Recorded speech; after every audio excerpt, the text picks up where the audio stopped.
So you're a specialist, especially in GI cancers. What all does that include? So if GI cancers means gastrointestinal cancers, and we're talking about everything from the right around the mouth, esophagus area to the anal area. So what do we have in that digestive system that we're discussing? We have the stomach, we have the pancreas, we have the liver, the bile ducts, gallbladder, the bowel. So it's not just a tube; it's these other organs. It's that the other feed into exactly, the tube. exactly. Pancreas and liver and Correct. all around. Correct. It's the tubes plus the accessories, you could say. Right, right. So which ones of these cause the most problems? Which areas of the GI system cause the most problems cancer-wise? All of these are prone to cancer, actually, and GI cancers constitute about 25% of all Really? major cancers. They don't get as much attention as breast cancer or brain cancer. Right, and maybe it's because of advocacy and other aspects. Colon cancer has recently gotten more support in terms of advocacy.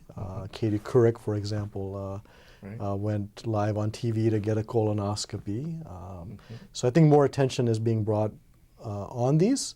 While they represent 25% of cancers, they disproportionately represent the number of people who unfortunately pass away from these illnesses. So that sounds like we may not be quite as effective at detecting them and doing things about them as some other cancers. Correct. So besides colon cancer, where we have colonoscopies and recently... So those rates are decreasing, right?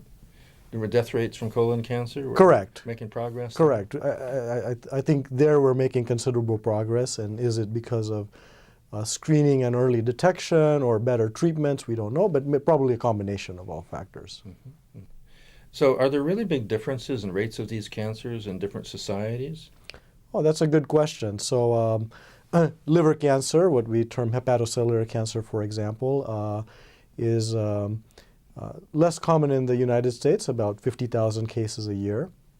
And the underlying risk factors are things like hepatitis, viruses, fatty liver disease, and alcohol use. Schistosomiasis in other places, right? Right. So some of these less common conditions, such as liver flukes that you were referring to, can be very important in certain regions of the world. So in Thailand and Southeast Asia, these liver flukes are very prevalent, and the rate of bile duct cancers there is 50 times higher than the rest of the world. Whoa, 50 times higher. That's right. Huh. So it sounds like almost anything that causes inflammation in the liver is likely to increase rates of cancer. Is that a generalization that's correct? I think that's a good conceptual way to put this. Anything that can cause some intermediate step, like inflammation, would put an individual at a higher risk for developing the cancer.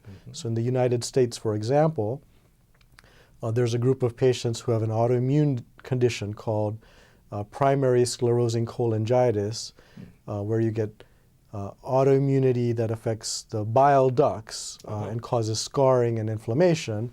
And these people are also at considerably higher risk for developing this cancer. It's about 10 to 15% during the course of their lifetime, which is very high. So in China, I understand gastric cancers have been very common. Is that something you know about, or? I can shed a little bit of light on that. In Asia, the cancers that are a bit more common are hepatocellular cancer and gastric cancer. And some of the reasons for these things have been hepatitis B virus infection at the time of childbirth was at least very common in these parts of the world. Huh, fascinating.